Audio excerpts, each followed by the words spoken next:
Yeah. So kind of resetting here, we're gonna start with the last portion of our tier list for all the Thor villains we had. There were 66 of them at the beginning, and we got 22 left. So we have Thug Thatcher, who I actually think there's a more of a case for Thug than maybe your casual Thor movie fan, or maybe Thor, big comic run guy will have seen. Thug is very important in one of the early Simonson stories because he comes back and kind of harasses a bunch of people.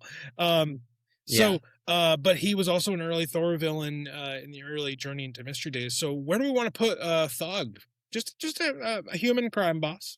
Nothing.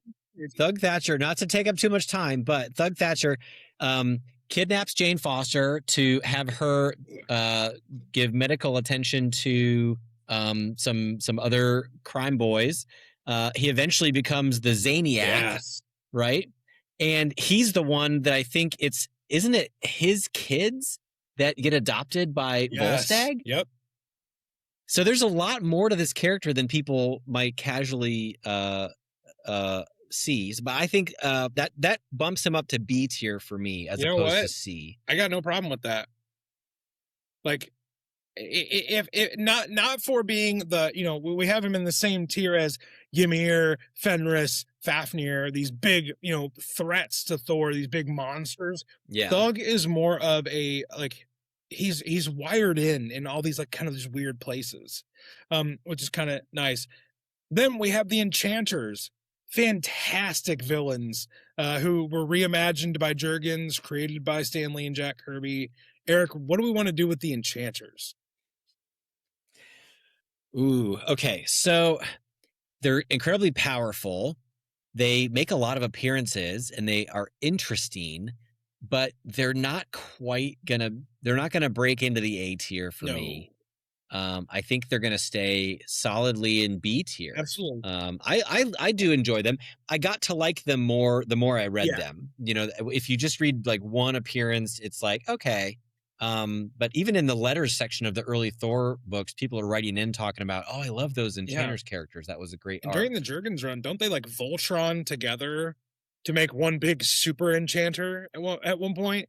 Or am I misremembering? I don't know if it's the remaining it's like the fourth enchanter. I think they're all disposed of or exiled, and one of them dies and the other one comes back for revenge, and it's like, surprise, I'm the fourth one. And so I think there's they revisit the Enchanters storyline and they do a lot of retelling of the original arc. Nice.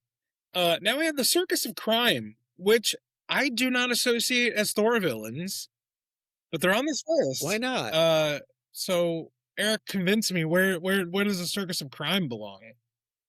The Circus of Crime, I love them. This is it holds a special place in my heart. If you read the early Thor comics, it is delightful. They mind control Thor to help them steal a golden bull, because the golden bull is so heavy because it's made of gold that they can't lift it. So they get Thor to be their strong man in this circus act to go steal this art piece made out of gold.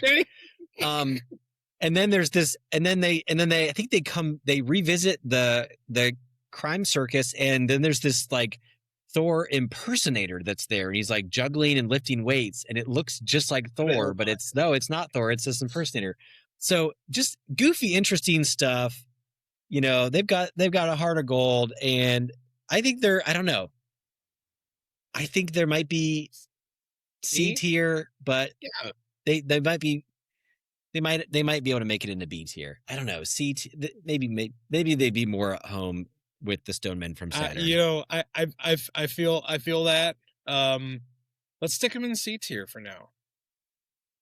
Then we have, the Queen of the Norns. She has got the hots for Balder bad. and she is, I think, still legally married to Hela. I believe that's still a thing. But Karnilla, the Norn Queen, so. Yeah. I have feelings about Karnilla. But Eric, I want to know where you think she belongs. Oh gosh. Okay. So she's an important character. She has a lot to do in Thor comics. She's been around forever and she's got a hand in all kinds of Thor Her stories. fashion sense is next to none. Like it's Yeah, fashion sense is right up there with wild. Odin in terms of headgear. We haven't put one in A tier for a while, and I think that Carnilla is not as cool as Enchantress, but plays a similar role in that she's not an outright villain. She's in sort of like a misunderstood. She's on her own team. Um, she's not out to kill Thor like, Loki is so often of the time, but I don't know. We've got Absorbing Man up there, but Carnilla, she doesn't have so many, like, I'm not like, oh, I can't wait to read another Carnilla story. So I could also see, kind of Uh, downgrading her to, Pluto's and High Evolutionary. I'll tell you how this is how I feel about Carnilla.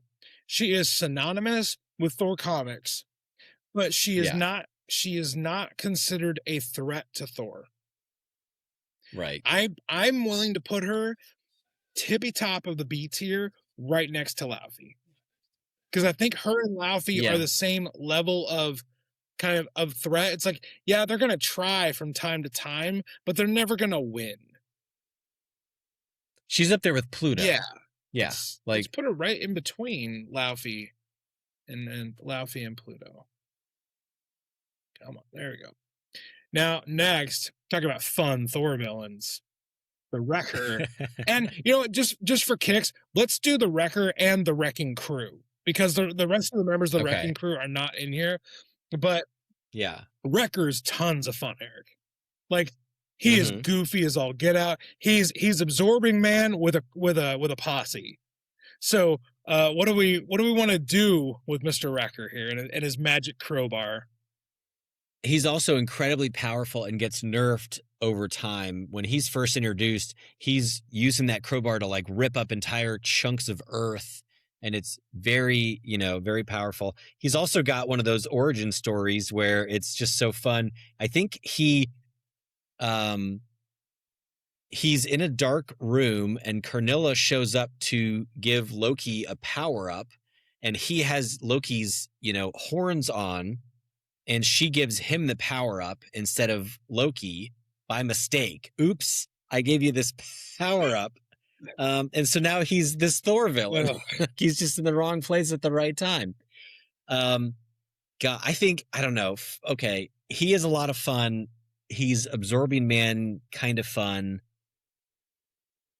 I do like him. I think that if he was taken more seriously, he'd be A tier. Yeah. I don't think he's taken seriously, and I think that hurts his reputation. The Wrecking Crew are kind of the joke villains, where like in the cartoon, when you want Thor to beat up a gang in the first segment of the show, it's like, well, we were just trying to steal something, oh, then old Goldilocks showed up. That's the kind of role. They don't have to. Sadly, that's what they kind of do. That's what they turned into. And in the Donny Cates run, they're in like a half of an issue, and they're seen as no big threat.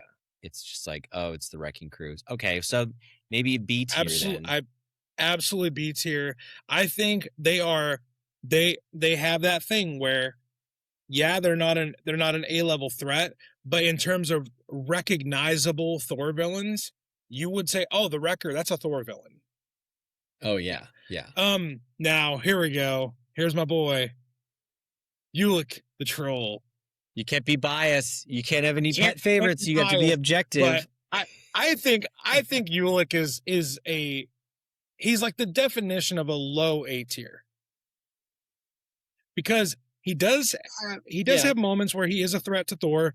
The Uru knuckle dusters do inflict damage on Thor, but also like Tanaris is a really important part of the Fraction run, and that's right. Yeah, he has this likability to him where I don't get tired of seeing Thor and Ulick fight. I actually wish they would do it more in modern comics. But even Al Ewing now is expanding what Ulick is, and I really like seeing where he potentially could be going if Al gives him a few more appearances in Mortal Thor. He looks great in a suit coat and sunglasses Oh my in God. the Eric Masterson run. Yes, I yes. think in like the 90s. Ulick is definitely, I think you're absolutely right. Bottom of the A tier might be the right place Or if for you want to him. give him a high B tier, I'm cool with that. I just think he's more of a threat than Wrecker, than Laufey, than Carnilla to Thor, because he does have a little bit of that. He has that strength where he can go toe to toe with him, and he does have an Uru weapon. Not a lot of these villains have an Uru weapon. Yeah. Let's put him at the bottom of the A tier. Cool, cool. There's a reason that he jumps off the page for you, Yeah. because there's something about him. He's got that. There's a reason why I have 3 action figures of the guy. Because I'm sad. That's why. Next. Okay, we're getting into some mega heavy hitters here. This is the one. Okay, let me start. This is the one that I thought I was going to get into an argument with you about. This is Mangog. And I think that you're going to say Mangog is S tier, and I'm going to say Mangog is A tier, unless you are weighting the scales for, yes, he's incredibly powerful. One of the most powerful. Always has been, right? S tier level power, but he doesn't have any like characterization. I agree with you wholeheartedly. He doesn't have an arc. He just is it. Yeah, like it's Mangog. To me, Eric, I agree with you. Again, wholeheartedly, I agree with you. I'm thinking A tier for Mangog because he operates in the exact same function that the Destroyer does.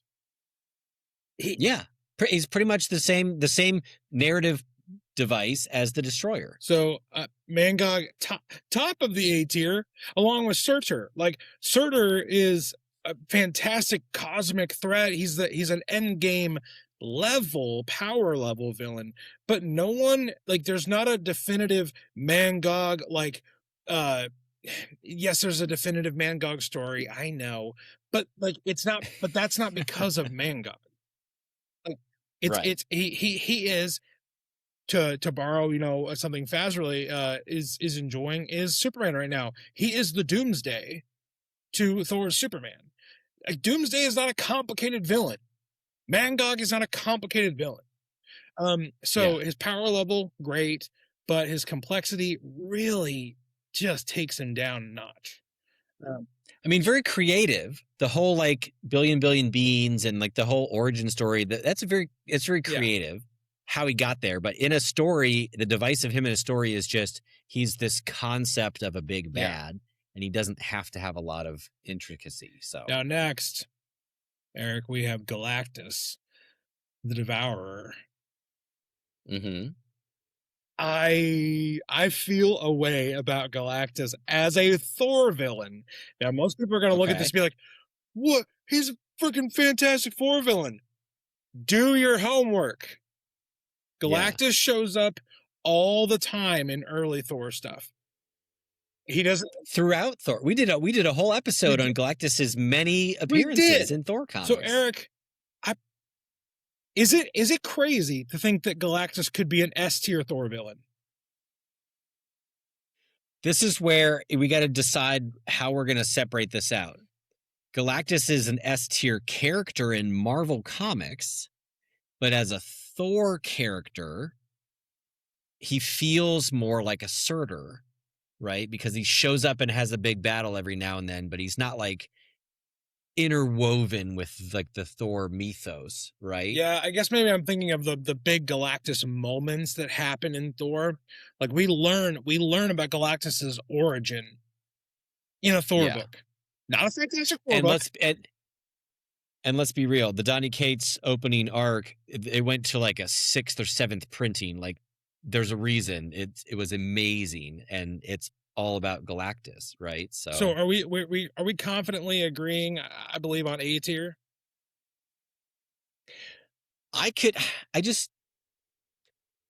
we need to listen to our own advice. There's something about him that still doesn't feel like a Thor villain, but we're sitting here saying that no, he is, but it's still something about it doesn't feel. It's because he's cheated on us with all these other characters that You know what I mean? whore. It's like taking somebody else's S tier character and putting him in our S tier. Yeah. Like he's an S tier Fantastic Four villain, but as a Thor villain, he's used about as much as Surtur. So where do you feel confident putting Galactus? I kind of want him near the top of A. I don't think he's on the Mount Rushmore of Thor. Well, that's what I was saying. I was saying, are we confident on A tier? Yes. Okay. Yeah. Cool. Well, I'll go there. Okay. Now let's explain this one just a teeny tiny bit. We have him, the character that would become Adam Warlock, but not Adam Warlock. Like that. I stress this. This is Adam's first appearance. He is not what he would become later on. So very much in his infancy. So how do we want to rate baby Adam Warlock as him? As a Thor villain, he really only has this one thing that he does. He likes Sif, likes the look of her. Yeah. It's creepy. It's really creepy. If he wasn't interwoven with Warlock, I would put him in C tier. But because he's interwoven with Warlock, that feels like it bumps it up to at least a Thug Thatcher. But then again, he doesn't fight Thor though a lot. He doesn't do anything, and so he's not Adam Warlock. It's not the same thing. And so I'm going to say C tier. Yeah, let's go. We'll put him right in between the Stone Men and the Circus of Crime. Circus of Crime. Now, Eric, next we have the Hag. Just Hag. Just a Hag. Isn't Hag is like Carnilla's gal pal, like right? her crony. Oh, actually, that works two ways. She's a crone. They're cronies. Oh, I got myself. So, D tier?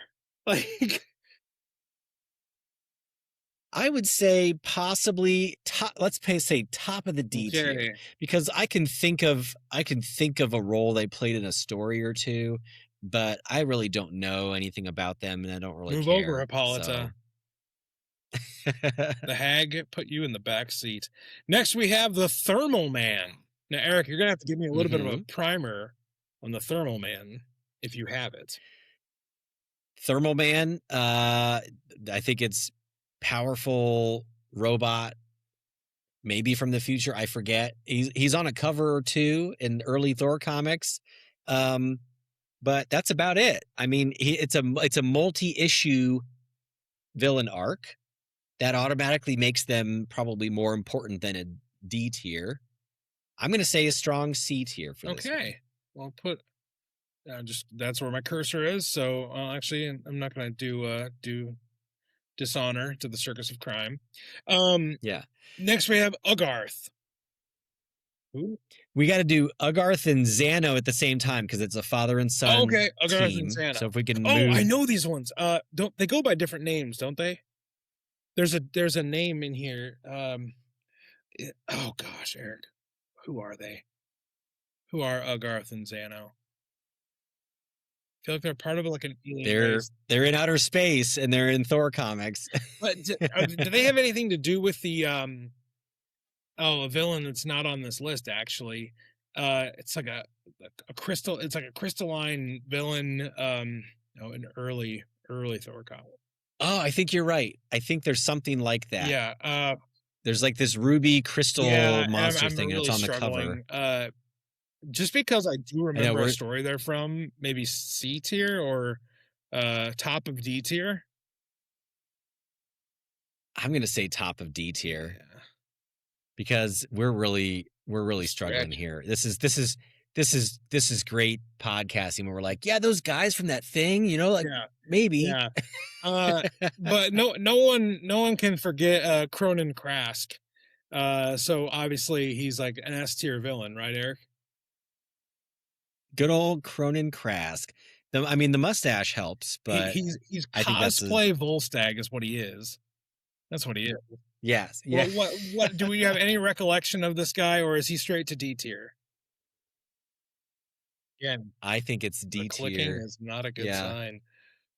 When you hear me typing, I'm like, who is this person?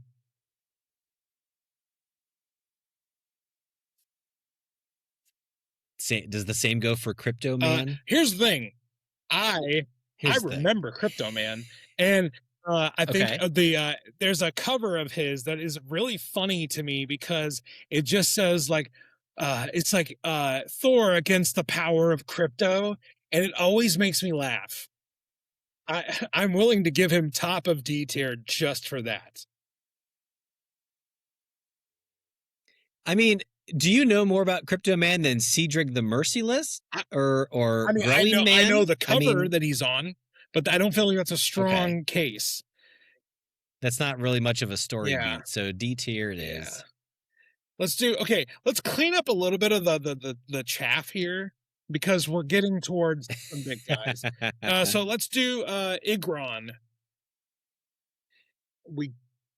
Igron, I do remember because there was a point when I was doing show notes research and I wanted to make a storyline about the royal viziers and how they're always like messing with stuff.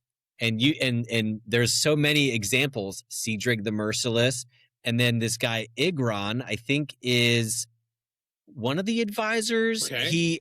I just did a quick Googling. He steals Odin's imperial ring during one of the Allfather's bouts of Odin sleep. So he's a thief. So I think he's in one of those like, why do we keep these royal viziers around if they're just going to be baddie wizards? And why do we keep hiring Jafar? Gosh, this is terrible. Why do we keep hiring Jafar? What are we doing? Is it like C tier? Want to do C tier?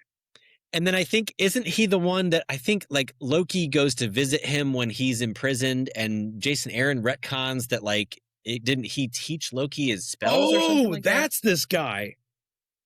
I maybe let me see. If so, that's a strong. If so, that bumps him up. Well, tentatively, because if he taught Loki some magic, I mean, come on, that puts you in strong consideration. Yeah, but if he didn't, then well, I'm not going to waste time searching. I think there's something to it, but I feel fine with bottom of C tier with basically Jafar. Jafar with Asgardian Jafar. Let's do. Yeah. Speaking of guys that are pulling off the look of Jafar, Sandu, the Mystic. I do remember this issue. It's an early journey into mystery. He never shows up. Is this the one where he wants to? He's like an entertainer. He's like a mentalist, and he gets the powers to do it for real, and instantly goes world domination. Like I want to sell tickets to my magic show, and now I want to take over the world. Loki approaches him and is like, "I'll give you a sliver of my power," and then he's like, "Fantastic! I want to rule the world." It's like, oh gosh, I might have misstepped with this. This guy's clearly not stable. I remember that story, and it is fun. I want to put Sandu in the low C tier. C tier is fine. C tier is totally fine. Some real Thor fan is gonna get here and be like, "This list is inconsistent at best." Let's do Ragnarok. Let's do Thor clone. Where do we want to put the Thor clone, Eric? Where did we put the other Thor clone? This one at least has more story than that first Thor android, and a great character beat with. Well, he gave Hercules a chance to shine when he smashes his face in. Right? Isn't that the Thor clone? So you are no god of thunder. The fact that I remember something about it means that he's higher than D. Also, is it a C or is it a B? I think he's a B tier. It's probably a C. Because a B tier. Iron Man uses the DNA from Thor that he stole to create this clone. And then later on, Thor will go to Iron Man and do one of my favorite issues of Thor. He will kick the shit out of Tony for creating Ragnarok.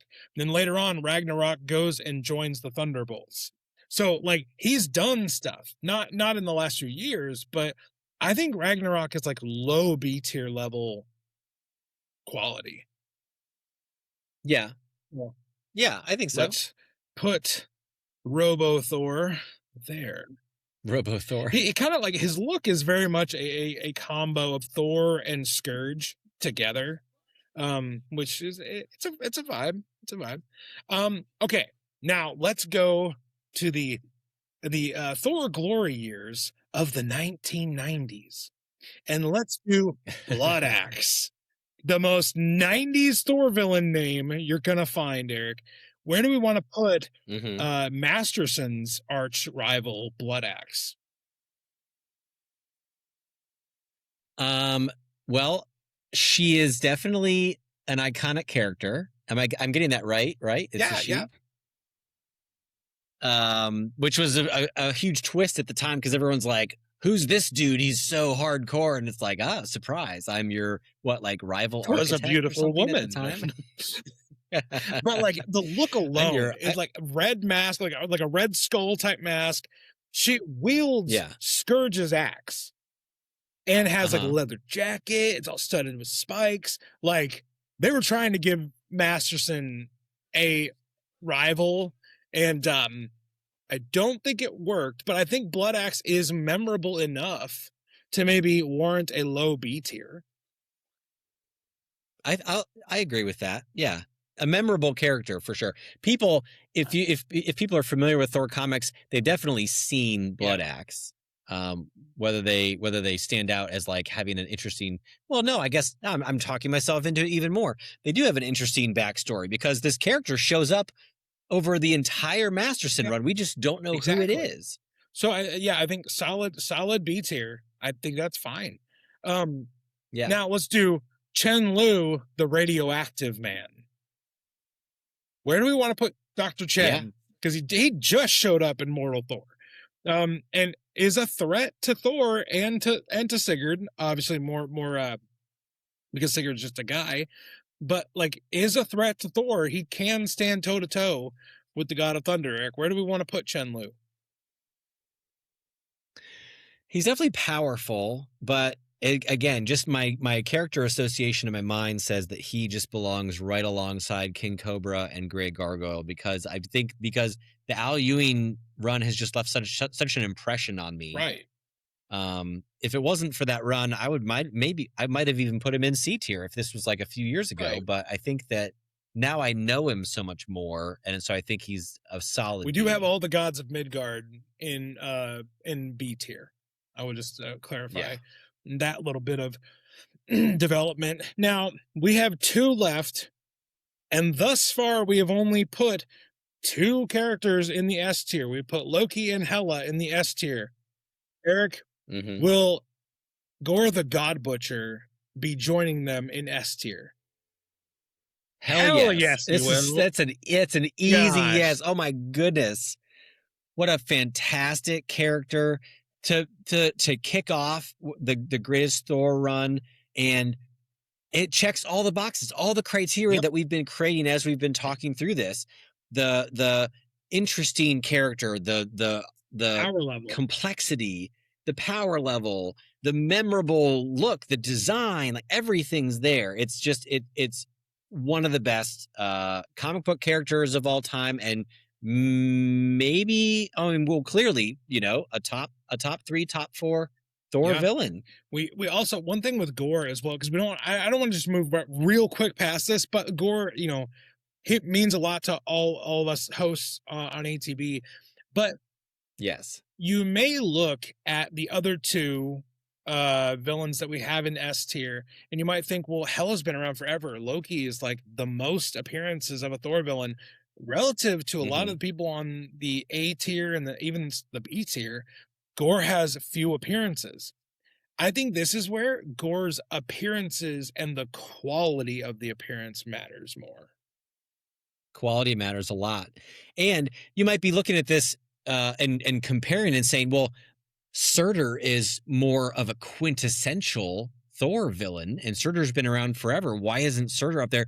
It's again because narratively he hasn't been written to be all that dynamic or interesting or entertaining. He's just a big bad. He's a kaiju. I think that's such an interesting thought experiment to be like, could you just swap this character out with Godzilla and tell the same story? Yeah, I mean, that's such a good rubric. But Gorr the God Butcher is definitely an S tier Thor villain. Like, come on, there was no doubt. Yeah.